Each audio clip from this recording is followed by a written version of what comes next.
은혜 받을 하나님의 말씀은 사무엘상 6장 1절에서 21절까지의 말씀입니다. 찾으셨으면 교독하겠습니다. 제가 먼저 있습니다. 여호와의 궤가 블레셋 사람의 지방에 있은 지 7달이라. 블레셋 사람이 당장과 술탄을 들었었으니 우리가 여호와의 궤를 어떻게 할까? 그것을 어떻게 번스럽게 것을 우리에게 가르치라. 그들이 가로되 이스라엘 신의 궤를 보내려거든 거저 보내지 말고 그에게 속건제를 드려야 할지니라.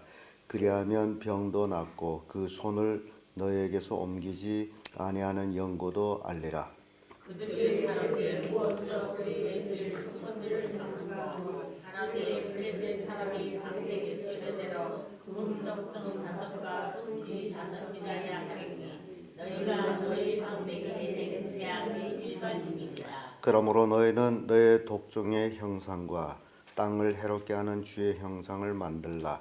이스라엘 신께 영광을 돌리라. 그가 혹 그 손을 너희와 너희 신들과 너희 땅에서 경계하실까 하노라.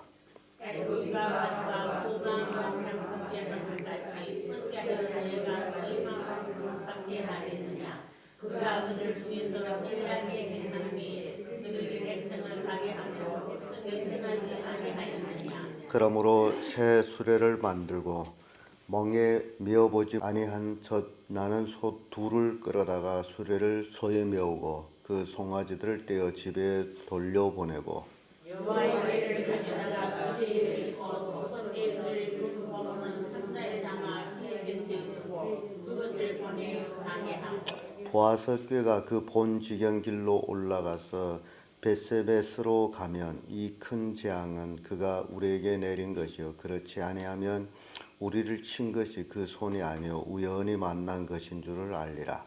그 사람들이 그같이 하여 젖나는 사오들을 끌어다가 수레를 메우고 송아지들은 집에 가두고 여호와의 궤와 및 금주와 그들이 독종의 형상을 담은 상자를 수레 위에 실으니 암소가 벳세벨을 빌러 바로 향하여 테러로 감행할 때에 울보로 좌우로 치우치지 아니하였고 블레셋 방백들은 벳세벨 여기까지 따라다니라.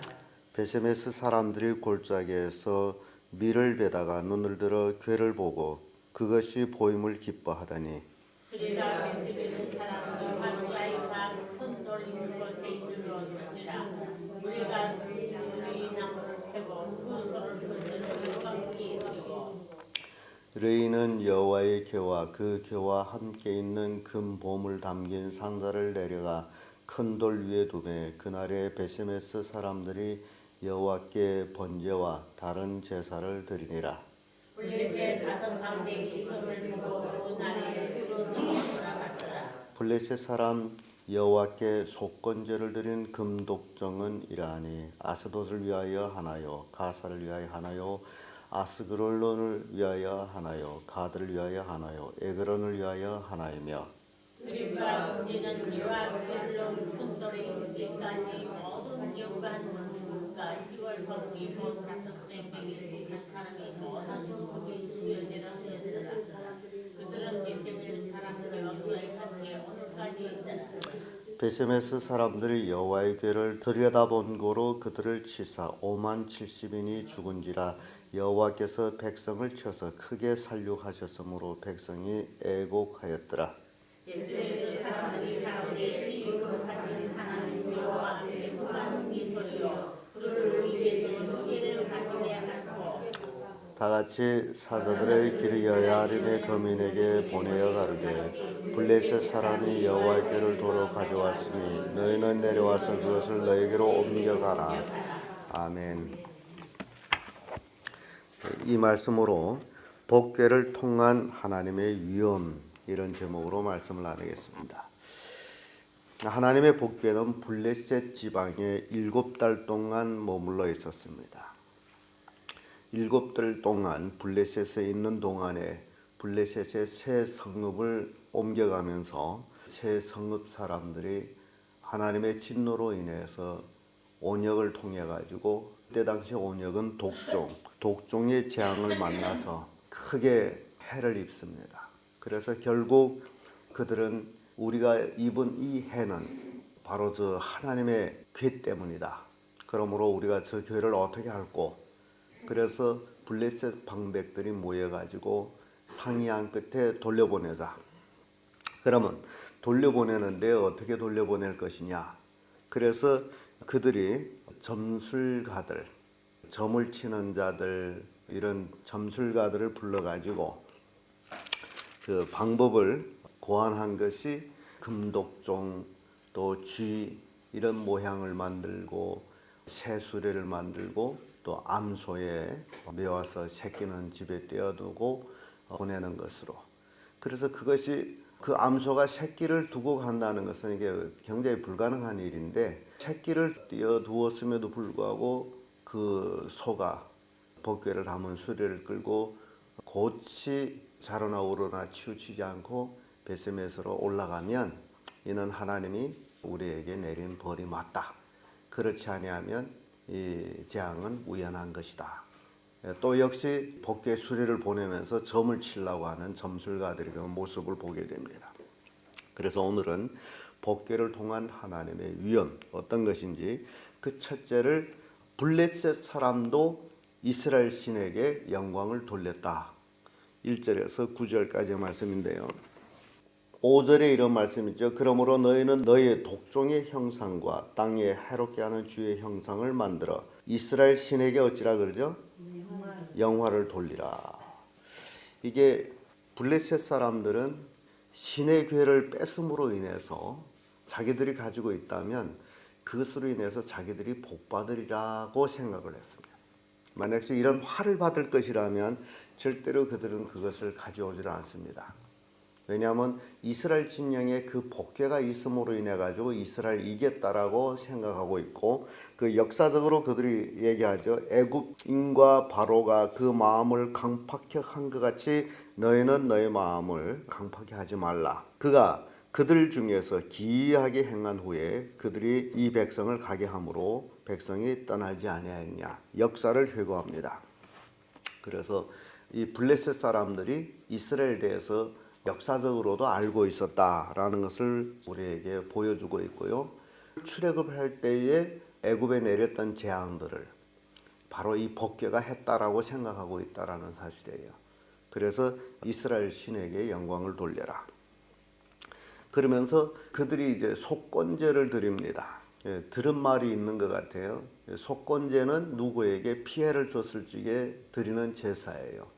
그래서 그들이 하나님의 법궤를 뺏어오고 하나님을 욕되게 했다라고 생각했기 때문에 하나님께 속건제를 드려요.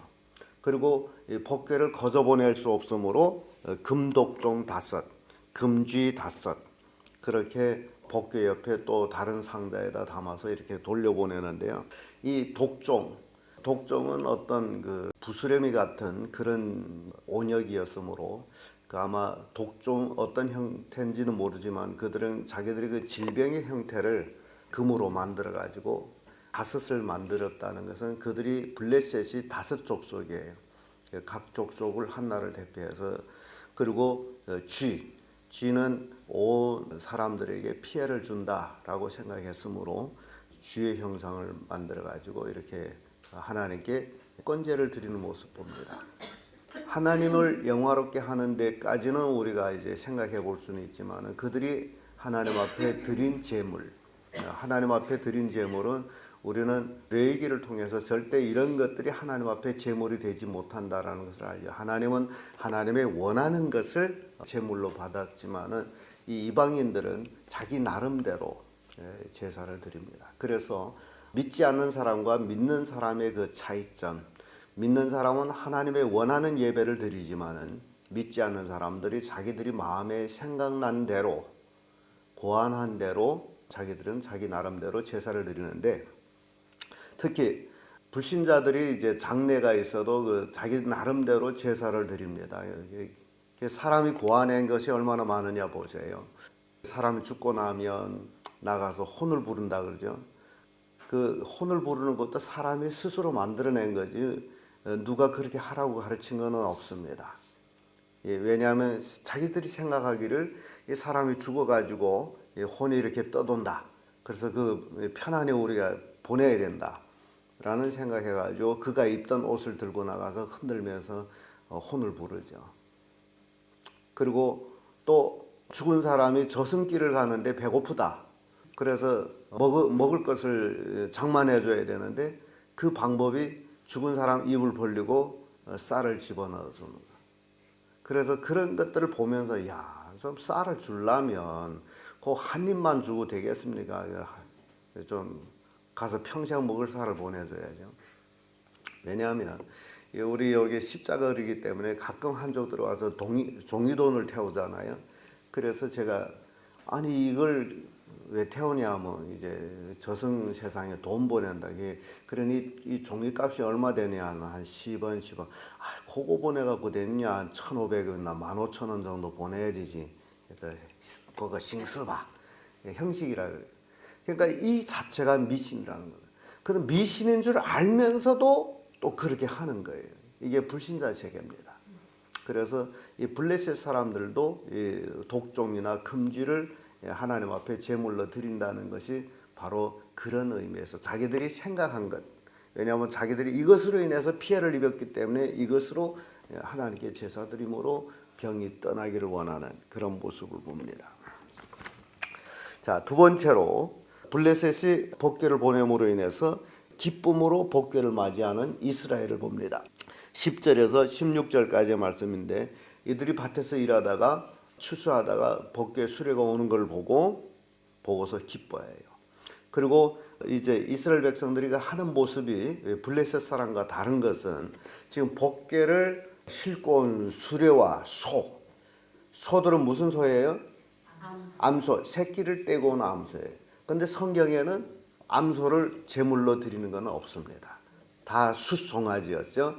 그런데 이 암소예요. 그러나 암소지만은 지금 하나님의 복궤를 싣고 왔기 때문에 그 소와 수레는 달리 쓸 수가 없는 거예요. 이게 이스라엘 백성들이. 이날 하나님의 복궤를 싣고 온 수레, 하나님의 복궤를 끌고 온 소. 그래서 그 수레를 패가지고 번제를 드리는데 화목으로 쓰고 그 소를 제물로 번제로 하나님께 드린 내용을 봅니다. 그런데 문제는 이 하나님의 복궤 이스라엘에게 들어옴으로 인해서 기쁨은 됐는데 그리고 이스라엘 백성들이 하나님께 번제를 드리는 것까지 블레셋 사람들은 베세메스까지 그 변경까지 따라왔어요. 이 소수레를 복궤를 따라왔어요. 도대체 어디까지 가느냐? 그리고 이스라엘 사람들은 어떻게 하느냐? 그것까지 다 보고 이스라엘이 번제를 드리는 거 보고서 그들은 평안한 마음으로 우리가 하나님께 범죄했다. 평안한 마음으로 자기들의 고장으로 돌아가죠. 그리고 나서 끝으로 보면 하나님의 진노를 받는 이스라엘 보는데 17절에서 21절까지의 말씀이죠. 이 하나님의 진노, 이 이스라엘 진영에 복궤가 들어왔으면 하나님의 축복으로 바뀌어야 되는데 진노가 되는 것은 19절에 보게 되면 이런 말씀이 있어요.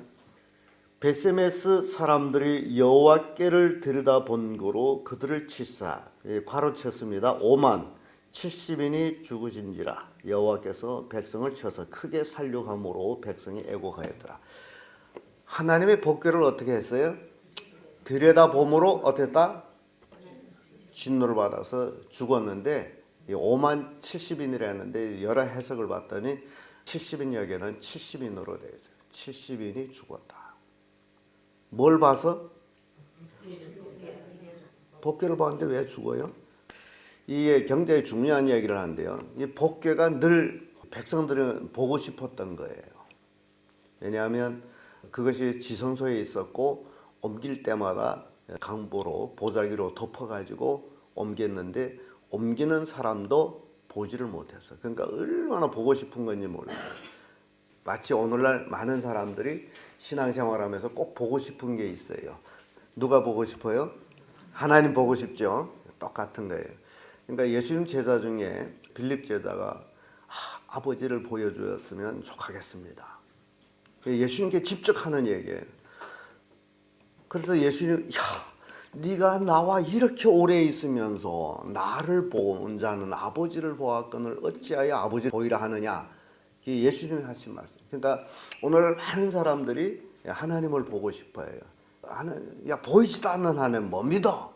근데 중요한 것은 우리 죄 지은 인간이 거룩하신 하나님 앞에 설 수가 없고 보면 죽어요. 그리고 구약성경 쭉 보면 내가 죽게 되었다라고 고백한 에스겔 선지자들이라 이렇게 보게 됩니다. 하나님 보면 어떻다? 죽는다. 그런데 신명기 4장 20절에 보면 이런 말씀 나와요. 그들은 잠시라도 들어가서 성소를 보지 말라. 그들이 죽으리라. 지금 성소에 들어가서 잠시라도 성소의 기물을 법궤를 보면 죽는다. 이게 뭔 얘기냐 하게 되면요. 법궤가 사무엘하 6장 6절에서 7절의 말씀 보면 저희가 낙원의 타작마당에 이르러서 소들이 뛰므로 웃사가 손을 들어 하나님의 궤를 붙들었더니 여호와 하나님이 웃사의 잘못을 인하여 진노하사 저를 그곳에서 치시니 저가 거기 법궤 곁에서 죽으니라. 이런 말씀은 이 법궤가 지금 이스라엘 올라와 가지고 우리가 보게 되면 그런 말씀이 있죠. 기랏 여아림의 거민에게 보내가지고 법궤를 볼릿에서 올라온 것을 가져가라. 그래서 거기서 가져가가지고 법궤가 이제 40년 동안 딴 곳에서 있게 돼요. 그러다가 다윗 왕 때에 그 법궤를 예루살렘으로 올려가게 되는데 그 올려갈 때에 그 웃사가 소가 띠므로 인해서 법궤를 실어가는 수레에 법궤를 붙들었어요. 근데 붙들었는데 만진 것을 되죠. 그래서 죽습니다. 이런 일들이 바로 민수기 4장 20절에 하나님께서 법궤 보지 말라. 보면 죽는다. 그러면 대제사장이 들어가서 법궤를 이렇게 다 포장해 놓고 나서 그 다음에 고하시 후손들이 들어가 가지고 그걸 매서 옮겨갑니다. 절대 보면 어떻게 되는 거예요? 죽어요. 고하시 후손들도 레위 자손들이지만 볼 수가. 근데 그 볼 수 없었던 법궤를 베스메스 사람들이 볼 기회가 된 거예요. 얼마나 궁금했어요. 보고서 죽었어요. 그래서 오늘날도 우리에게 그 이단에 빠지거나 신비주의에 빠지거나 하는 사람들은 그런 게 있어요. 하나님 보여주세요라고 하는 사람들이 있어요. 그리고 자기가 하나님을 봤다 하고 하나님 보면 어떻게 된다? 죽는데 어떻게 하나님 보고 살아있어요? 여기서 우리에게 아주 귀한 교훈을 주는 거예요. 어제도 왕 목사한테서 나한테 전화가 와가지고 그쪽에 어떤 사람이 그렇게 가르친대요. 예수님이 도둑같이 오는데 그래서 도둑같이 오게 되면 근신하지 않은 자들은 보지 못하고 그렇지 않느냐. 교인들은 아멘 아멘 한대. 근데 자기는 봤다. 자기는 하나님을 안다라는 그런 식으로 가르친다는 거죠. 그러니까 여러분 진정 하나님 보게 되면 어떻게 된다? 죽는다. 그러니까 우리 육신의 눈으로서는 이제 하나님을 이제 볼 수가 없는 그런 한계가 있어요.